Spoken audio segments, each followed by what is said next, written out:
Hi there, this is Josh from Literary Gladiators, and today I'm here to talk about my 10 favorite books that I read in 2023. This doesn't necessarily mean the books had to have been released in 2023, though in this case there are quite a few that have. But these are books that I read in the year of 2023. Some interesting statistical information, not necessarily organized, but just a little less than 50% of my reading came from female authors, which usually a vast majority of my reading comes from male authors. And I have a great mix of fiction, nonfiction. There's 2 cookbooks, and out of the 10, the top 3 were 5-star. Numbers 4 and 5 were 4.5, and 6 to 10 were 4-star reads. I'll honestly say that the quality of the works in the top 10 could have been a little bit better, but I feel that toward the later part of the year we started to see an increase when it came to the quality of the reading. But we had selections from roundtable reads, some were from the potential Newbery nominee project that I was working on.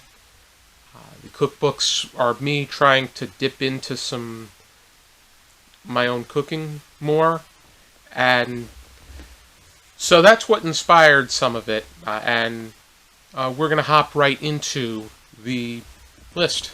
I like to do a countdown of 10 to 1. That is my favorite kind of list to watch, and it's also my favorite kind of list to put together and show to you guys. Number 10 is 1984, the graphic novel, which was put together by Fido Nesti, and it was adapted and illustrated based off of the original storyline that was written by George Orwell for his novel.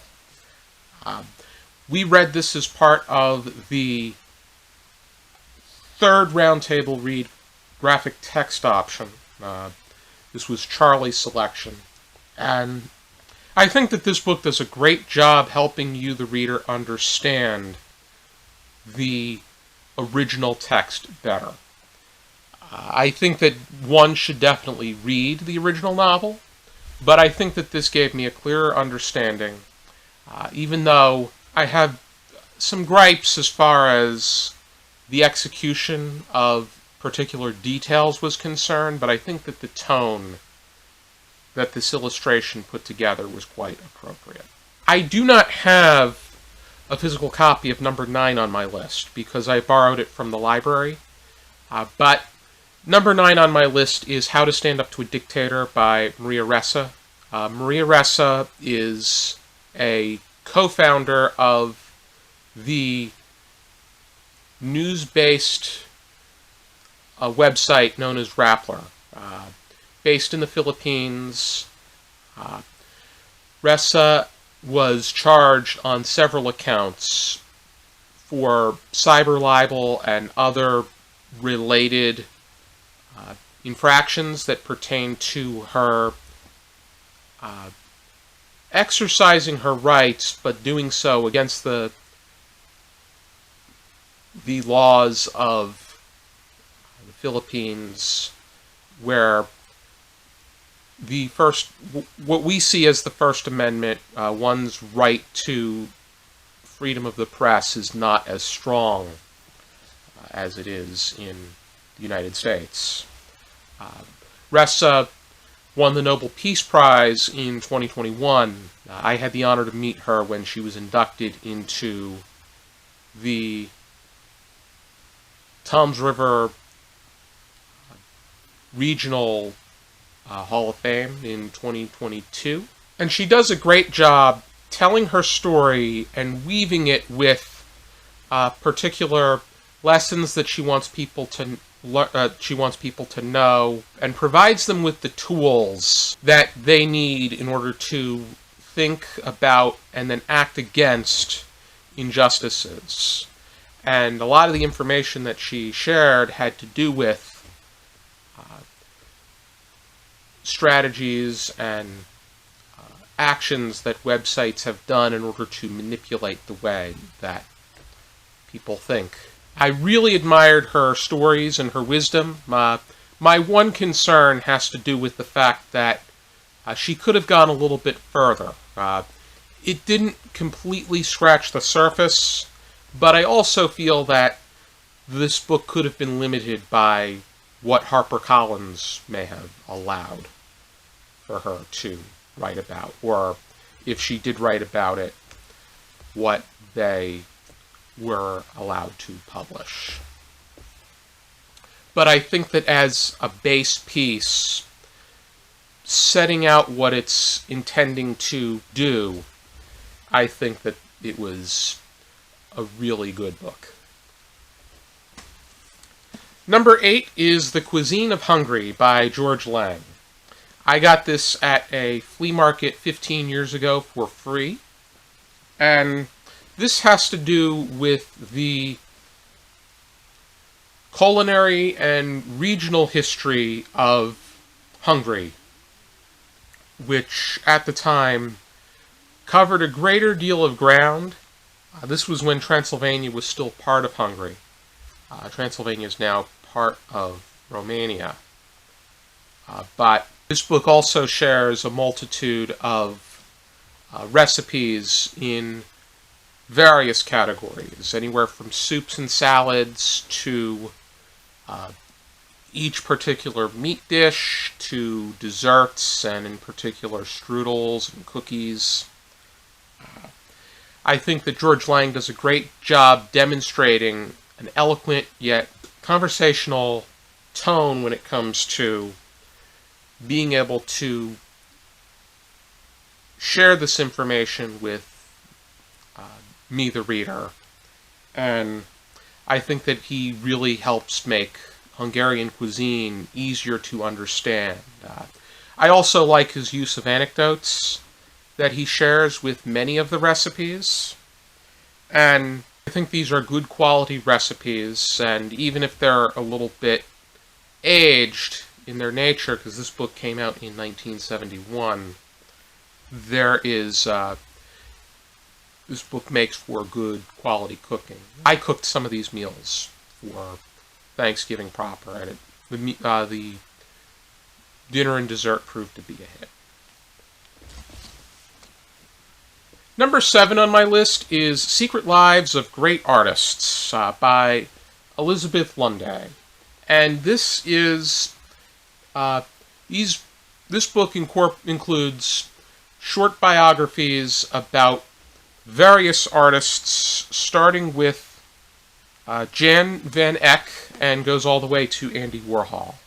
As you can see on the cover, it talks about more of the stories that you're not necessarily going to find in the more traditional biographies. For instance, you have Vincent van Gogh and his addiction to eating paint. You have Frida Kahlo and her relationship with Leon Trotsky. Ultimately, she ended up with Diego Rivera, who in himself was quite a character. There is Michelangelo Merisi di Caravaggio and how he murdered someone over a tennis game. It's set up as if it's a traditional birth-to-death biography, but they also interweave the more unusual information. And then as you get to the later part, you have illustrations of that lesser known and more peculiar information. And I think that this is a great measuring stick when it comes to learning about different artists, and I think that this is worth checking out, especially when you want to familiarize yourself more. Number 6 on my list is The Pelican Brief by John Grisham. And to me, John Grisham is great when it comes to fiction about legal subject matter, because he's great at putting together a story, and he's also fantastic when it comes to incorporating the details involving legal issues. With A Time to Kill, he helped me become more familiar with the jury selection and the way that a court case goes. With The Firm, he helped me understand the way that firms are set up. In this case, you learn a lot about the behind the scenes for certain political decisions. And in this case, we follow Darby Shaw, who is a law student at Tulane, who writes a brief on the murders of two left-thinking justices that had just taken place. She's dating her law instructor, Thomas Callahan, and the brief that she writes is based off of information that she gathers, and because it stems from Louisiana, calls it the Pelican Brief, because Louisiana is the Pelican State. She does put a target on her back and ends up being on the run because of these controversial decisions, and but comes into contact with a reporter from the Washington Post named Greg Grantham, who wants to run this story because he thinks it's going to become the next big thing, because this is the greatest scandal since Watergate. John Grisham himself was a representative for Mississippi from 1983 to 1990. He was a Democrat. But I think that really makes the information clear as far as the dirty dealing that takes place behind the scenes. Grisham himself is a Democrat, and so the corruption is placed more heavily on the Republicans. But I think that you can remove the party labels and it could still be properly applied, because I think anybody in power can be drawn into this kind of situation where the president is merely a figurehead who's just looking to get reelected. And that's the same when it comes to all kinds of elected officials. I thought that the thriller aspect was thrilling. I thought that the informative aspects were insightful. And I think that the trivial absurdity as far as the dealings involving the elected officials and their close camaraderies were comical. And I think that Grisham continues to impress me and intrigue me as far as his writing is concerned. I think that he's someone that's a go-to selection as far as his subject, the way that he approaches and makes a good story out of his subject matter is concerned. Number 5 on my list I came across through my reading project as far as potential Newbery nominees was concerned. And that is When Sea Becomes Sky by Gillian McDunn. I will be putting out an official review for this, but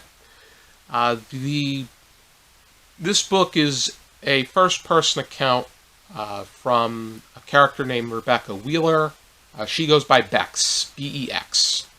And she talks about the adventures that she has with her younger brother Davy as they travel to what's known as the Thumb on Pelican Island.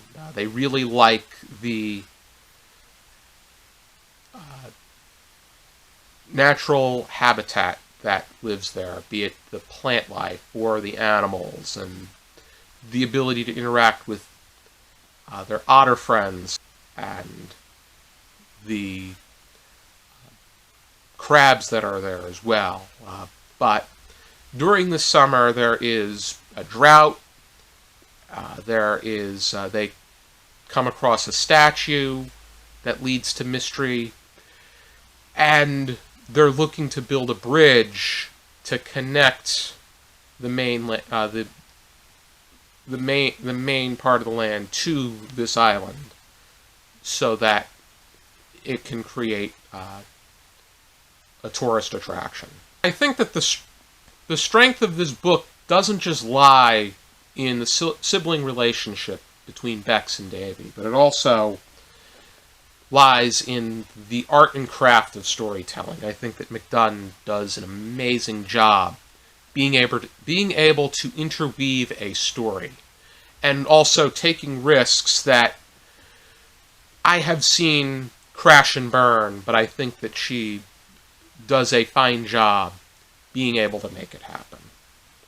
Number 4 on my list is a book that I probably would have never picked up on my own, but I read it as part of the second roundtable read, and that is Red Queen by Victoria Aveyard. Red Queen has to do with a central character named Mare Barrow, who is what's viewed as a red. A red is the general population, whereas the silvers are the elite. And the silvers rule this kingdom. People have to go see them battle, and then the reds are often forced to fight in the battles that the silvers get themselves into. But Mare is offered an opportunity to work for the silvers, and there is this whole existing story about who Mare really is, and how she's ultimately destined to become the ruler of this kingdom, thus the Red Queen. I think this book does an excellent job as far as the world building is concerned, the use of twists and turns. It made me feel things that a good book is supposed to make you feel. Be it a satisfaction when the people that you feel are doing a good job are able to succeed, and a sense of agitation when those that are antagonizing the situation and are taking advantage. And it also makes you feel different things, to the point that, could you really trust anybody, even if they're trying to do the right thing, or if it sounds like they're trying to do the right thing? Something that I wrote in my Goodreads review, I want to quote for you, is that this book can be interpreted by someone possessing any kind of political thinking, and feel something about the material, because those that are hungry for control and rule over people are not too different from one another. They may take different approaches and believe in different things, but their need to take and maintain control always takes precedence. And I think that that is the embodiment of what this book stands for, and I'm definitely inclined to read the rest of this series. Number 3 on my list is probably the one that I've turned to more frequently than any other, and that is Cheesecake Love by Jocelyn Brubaker. I cooked many of the recipes in this cookbook. These are all kinds of cheesecake recipes, not just traditional cheesecakes, but also cheesecake cups, cheesecake bars, no-bake cheesecake, cheesecake brownies, cheesecake pies, breakfast cheesecakes, and even out-of-the-box cheesecake desserts that can't be classified in any other category. I've already cooked the chocolate chip cheesecake bar recipe in here 3 times, and I'll probably be making it many more times. And I might even utilize the base for the cheesecake and put something together of my own accord. But this was such a helpful and informative cookbook.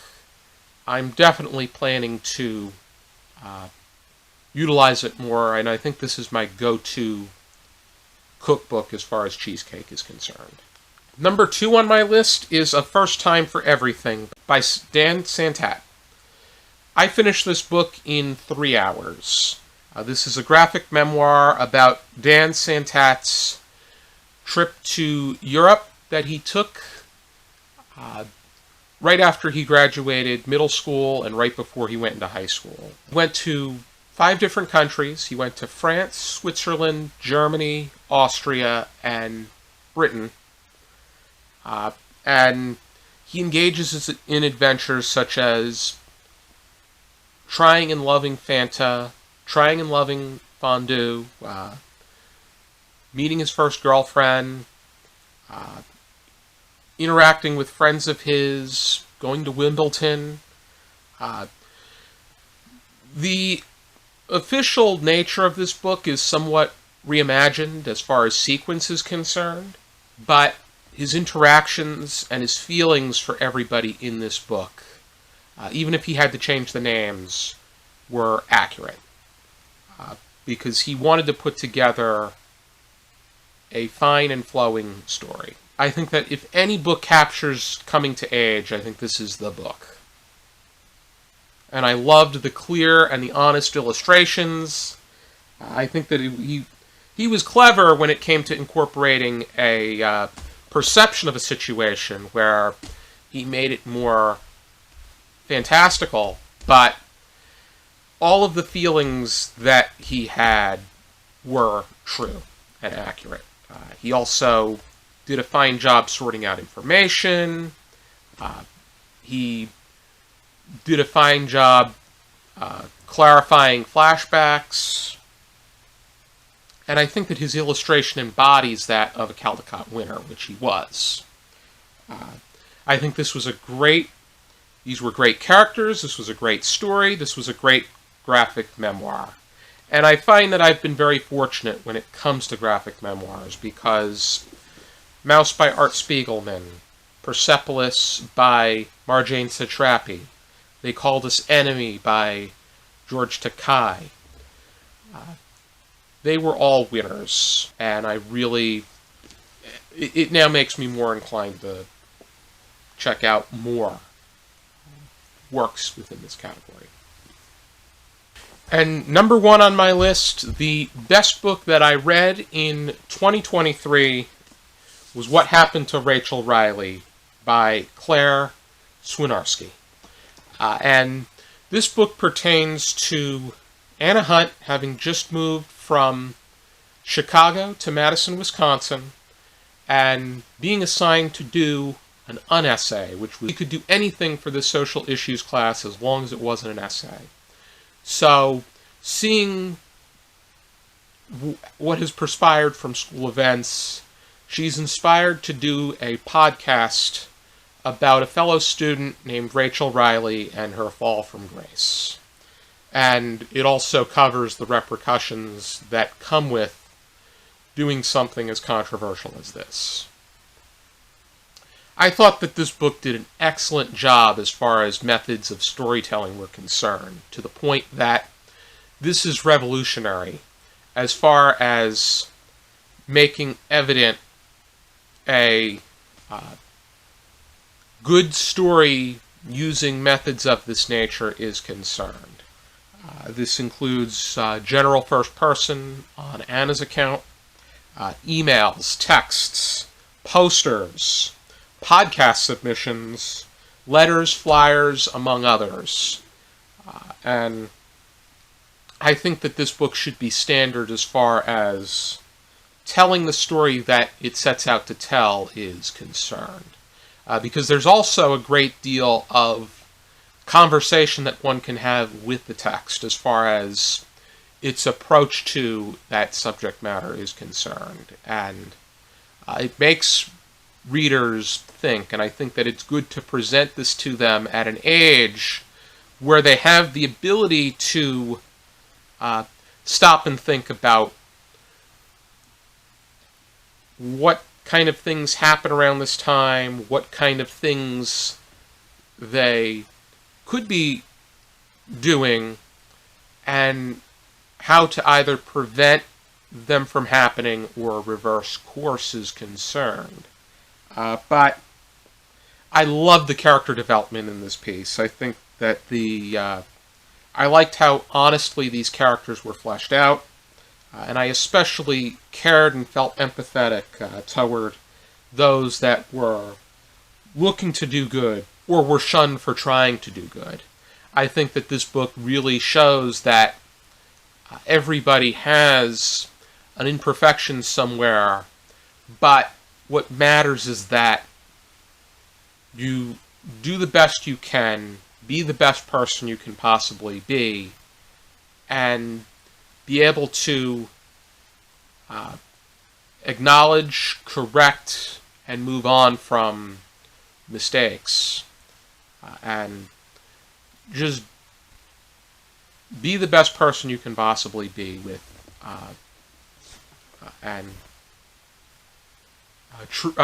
abiding by the golden rule of doing unto others as you would want others to do unto you. And I think that this book made me feel all different kinds of things. This book makes you feel a great sense of what it is to be in the real world. There are going to be moments that make you feel... There are going to be lighter moments where things are funnier or comical. There's going to be moments where you feel a sense of injustice and outrage. I think that this book is an accomplishment. Here are 9 out of my 10 favorite books that I read in 2023. The other one I returned to the library when I was finished reading it. But I really like this reading year. It was an improvement from last year, and I hope that next year is an improvement from this year. Next year I have an Alphabet Roundtable read I'm taking part in. I'll be working on the reading material for Season 15. I think there's a lot in store. I want to do more free-for-alls on this channel. There's a lot that's in store as far as going into our 10th year is concerned. And I hope that you enjoy what you see on this channel. I would like to go into the vault and put together my lists of my favorite books I read in previous years. I have lists of the best books that I read from 2008 to 2012 that I still need to release as top 10 videos. But I want to thank you for all of your ongoing support in 2023 and in all of the years that we've been active. And I hope that you like what we have in store for our 10th year. And I want to wish everybody a happy, a healthy, a safe, and a prosperous 2024. And for now, and as always, I encourage you to keep reading.